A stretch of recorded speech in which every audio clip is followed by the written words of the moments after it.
Good afternoon সবাইকে। তো দেখো দুপুরে রান্নাবান্নার জন্য আমি সব কিছু রেডি করে নিয়েছি, কেটে টেটে ধুয়ে সব কিছু নিয়ে আসছি। আজকে রান্না করব হচ্ছে ইলিশ মাছ দিয়ে সজি কচুর পাতলা করে ঝোল। তারপরে করে নিচ্ছি একটু রুটি, কারণ বাবু রুটি খেয়ে জিমে যাবে, সেজন্য রুটি বানিয়ে নিচ্ছি ঝটপট করে। তো এই যে দেখো ইলিশ মাছ ভাজতে দেওয়া হয়ে গেছে আর ভাজাও কমপ্লিট হয়ে গেল। তারপরে বসিয়ে দিলাম সজি কচু। আর সজি কচু দিয়ে ইলিশ মাছ কিন্তু টেস্টি একটা আলাদা ব্যাপার। তো দেখো কচুগুলোও কিন্তু আজকে খুব ভালো। তো তোমাদের সঙ্গে কথা বলতে বলতে আমার একদম রান্না কমপ্লিট। ইলিশ মাছ দিয়ে সজি কচু দিয়ে পাতলা করে ইলিশ মাছের ঝোল। তো কে কে ভালোবাসো অবশ্যই একটু কমেন্টে বলবে, আর রান্নাটা কেমন হয়েছে অবশ্যই একটু জানাবে।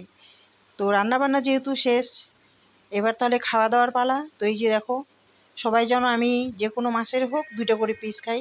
তো এই যে একটা পিস নিয়েছি, আর একটা পিস নিয়েছি ঝোলের মধ্যে, আর পাঁপড় ভাজা। আর চাল কুমড়ো তরকারি করছিলাম, সেটা আজকে নেই, শুধু ইলিশ মাছের ঝোল দিয়ে খাবো। তো আজকের ভিডিওটা এটুকুই। দেখা হচ্ছে নেক্সট ভিডিওতে। টাটা।